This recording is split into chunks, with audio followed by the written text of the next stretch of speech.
প্রিয় দর্শক, পবিত্র রমজান মাস আমাদের জন্য রহমত, মাগফিরাত এবং নাজাতের মাস। এই মাসে প্রতিটি ইবাদতের সওয়াব অনেক বেশি। বিশেষ করে ইফতারের আগে যে সময়টা থাকে, এই সময়টি দোয়া কবুল হওয়ার অন্যতম সেরা সময়। রাসূল সাল্লাল্লাহু আলাইহি ওয়াসাল্লামও বলেছেন, রোজাদারের দোয়া ইফতারের সময় প্রত্যাখ্যান করা হয় না।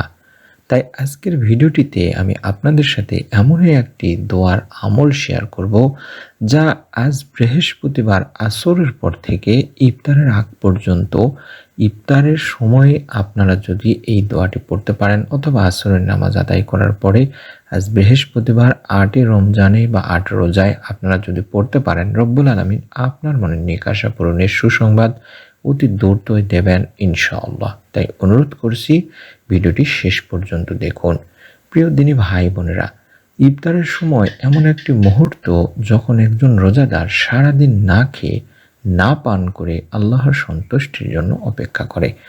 এই সময় আল্লাহ বান্দার দোয়া কবুল করেন। হাদিসে এসেছে, রোজাদারের দোয়া ইফতারের সময় কবুল হয়। তাই এই সময় শুধু খাবারের কথা ভাবলে হবে না, এই সময়টাকে আমাদের দোয়া করার জন্য ব্যবহার করতে হবে। অনেক মানুষ জীবনের বড় বড় সমস্যার সমাধান পেয়েছেন এই সময় দোয়া করে। তাই আমরা এই ইফতারের সময়টিকে গুরুত্ব দিয়ে আমল করার চেষ্টা করব। কিভাবে এই আমল করবেন তার বিস্তারিত আমি বলে দিচ্ছি ইনশাআল্লাহ। প্রথম ধাপ, ইফতারের আগে ওযু করে বসে পড়ুন। অর্থাৎ আসর থেকে শুরু করে মাগরিব পর্যন্ত এই সময়টিতে আপনারা ওযু করে আমলটি করার চেষ্টা করবেন। দ্বিতীয় ধাপ, ইফতার সামগ্রী সামনে রাখুন। অনেক দিনই ভাই বোনেরা আমাদেরকে জিজ্ঞাসা করেন কি হলে সবচেয়ে ভালো হয়, বা ইফতার সামগ্রী যেটা উত্তম সেটা হলো খেজুর দ্বারা ইফতার করা উত্তম ও মুস্তাহাব। আর যদি খেজুর আপনার কাছে না থাকে, না পেলে, তাহলে আপনি শুধু সাদা পানি দিয়ে ইফতার করবেন, এটা উত্তম। মনে রাখতে হবে, ইফতারের সময় সামান্য কিছু দিয়ে আপনি হালকা ইফতার করে কিছুক্ষণ পর পরিপূর্ণ খাবার গ্রহণ করবেন। এটা ইসলাম ও বিজ্ঞান সম্মতভাবে উত্তম। এতে শরীর অনেক সুস্থ সবল থাকে। তাই মাগরিবের নামাজ আদায় করে ইফতার পরবর্তী খাবার গ্রহণ করার চেষ্টা করবেন। যেটা বললাম যে আমরা ইফতারের আগে অর্থাৎ ইফতার সামনে নিয়ে এই দোয়ার আমলটি করব। ইফতারের আগে ইফতার সামনে নিয়ে তাসবিহ, তাহলিল, তওবা, ইস্তেগফার আল্লাহ তাআলার কাছে অনেক পছন্দনীয় একটি কাজ। ইফতারের সময় আল্লাহ রাব্বুল আলামিন বান্দার সব চাওয়াগুলোই পূরণ করে দেন। সুবহানাল্লাহ, সুবহানাল্লাহ। রোজাদার প্রচণ্ড ক্ষুধা নিয়ে খাবার সামনে নিয়ে আল্লাহর ভয়ে সময় না হওয়া পর্যন্ত অপেক্ষা করে। এটি আল্লাহ রাব্বুল আলামিনের কাছে অনেক পছন্দনীয় একটি বিষয় দিনী ভাই বোনেরা। তৃতীয় ধাপে আমরা দরুদ শরীফ পড়ব ৩ বার। এরপরে এই ছোট্ট দোয়াটি মাত্র ৭ বার পাঠ করার চেষ্টা করব। অর্থাৎ যে দোয়াটি আমি স্ক্রিনের মধ্যে দেখাচ্ছি, এই দোয়াটি আমরা ৭ বার পাঠ করব, যেটাকে ইসমে আজমের দোয়া বলা হয়ে থাকে। তবে এই দোয়াটি পড়ার আগে আরও কিছু আমল করতে হবে, সেগুলো আমি কিছুক্ষণের মধ্যে শিখিয়ে দিচ্ছি ইনশাআল্লাহ। ভিডিওটি জুড়েই থাকবেন। আল্লাহুম্মা ইন্নী আসআলুকা বিআন্নী আশহাদু আন্নাকা আনতাল্লাহ লা ইলাহা ইল্লা আনতাল আহাদুস সামাদ আল্লাযী লাম ইয়ালিদ ওয়া লাম ইউলাদ ওয়া লাম ইয়াকুল লাহু কুফুয়ান আহাদ। এভাবে অন্তত ৭ বার পড়তে হবে।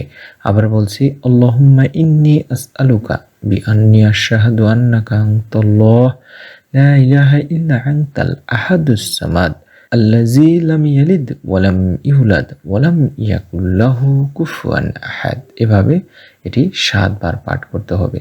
তারপরে আপনারা অন্তত ৭ বার পাঠ করবেন, ইয়া ওয়াসিয়াল মাগফিরাতি ইগফিরলি, ইয়া ওয়াসিয়াল মাগফিরাতি ইগফিরলি, ইয়া ওয়াসিয়াল মাগফিরাতি ইগফিরলি। এটি ৭ বার অন্তত পাঠ করবেন। তবে হ্যাঁ, দোয়াগুলো পড়ার আগে আপনাকে দরুদ শরীফ অন্তত ১১ বার পড়ে নিতে হবে দিনী ভাই বোনেরা। যদি ৩ বার অথবা ১১ বার দরুদ শরীফ না পড়েন, তাহলে আপনার দোয়া আল্লাহ তাআলার কাছে পৌঁছাবে না। অর্থাৎ এই দোয়া আসমান ও জমিনের মাঝখানে ঝোলানো থাকবে। তাই আমাদের প্রথম কাজ হলো ১১ বার দরুদ শরীফ পড়ে নেওয়া। যে কোনো দরুদ পড়তে পারেন, চাইলে শুধুমাত্র দরুদ ইব্রাহিম যেটা আমরা নামাজের বৈঠকে পড়ি সেটা পড়তে পারেন, অথবা শুধুমাত্র সাল্লাল্লাহু আলাইহি ওয়াসাল্লাম, সাল্লাল্লাহু আলাইহি ওয়াসাল্লাম এভাবে ১১ বার পড়ে নিয়ে অন্তত 7 বার করে ইসমে আজমের যে দোয়াটি দেখাচ্ছি এই দোয়াটি পাঠ করবেন এবং ইফতারের আগে বিশ্বনবী সাল্লাল্লাহু আলাইহি সাল্লাম যে দোয়াটি পাঠ করতেন, ইয়া ওয়াসিয়াল মাগফিরাতি ইগফিরলি, এটা অন্তত 7 বার পাঠ করবেন। তবে দোয়া কবুল হওয়ার জন্য কিছু গুরুত্বপূর্ণ আমল রয়েছে দিনী ভাই বোনেরা, যেমন 1 নম্বর ইস্তেগফার করা। আপনারা প্রতিদিন বেশি বেশি করে ইস্তেগফার করবেন।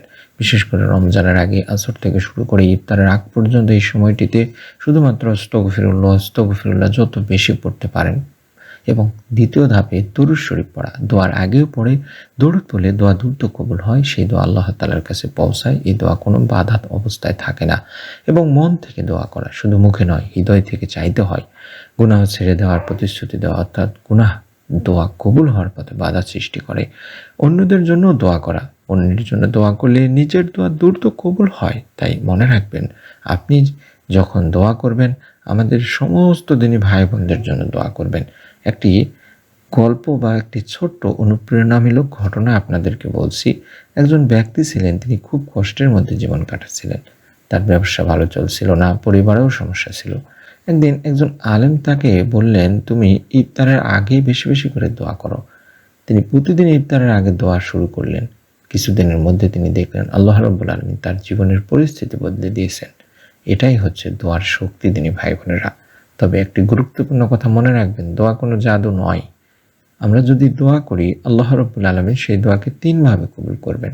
হয় সাথে সাথে করবেন, না হয় পরে দোয়া কবুল করবেন, অথবা বড় কোনো বিপদ থেকে বাঁচাবেন। তাই কখনো হতাশ হবেন না।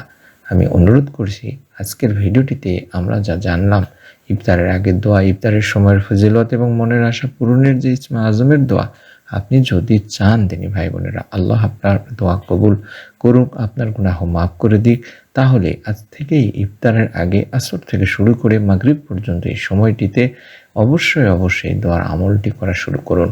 নিজে আমলটি করুন, আপনার নিকট আত্মীয় স্বজন কাছের মানুষজনকেও ভিডিওটি শেয়ার করে দিন আমলের নিয়তে। ভিডিওটি ভালো লাগলে একটি করে লাইক দেবেন। নতুন ভিডিও পাওয়ার জন্য চ্যানেলটি সাবস্ক্রাইব করবেন। আল্লাহ রাব্বুল আলামিন আমাদের সবাইকে কবুল করুন। ইফতারের আগে এই ছোট্ট দোয়াটির মাধ্যমে আমাদের মনের নিয়ে আশাগুলো পূরণ করুন। আমিন। সকলে ভালো থাকুন, সুস্থ থাকুন। নতুন ভিডিও দেখার আমন্ত্রণ জানাচ্ছি। আসসালামু আলাইকুম ওয়া রাহমাতুল্লাহি ওয়া বারাকাতুহু।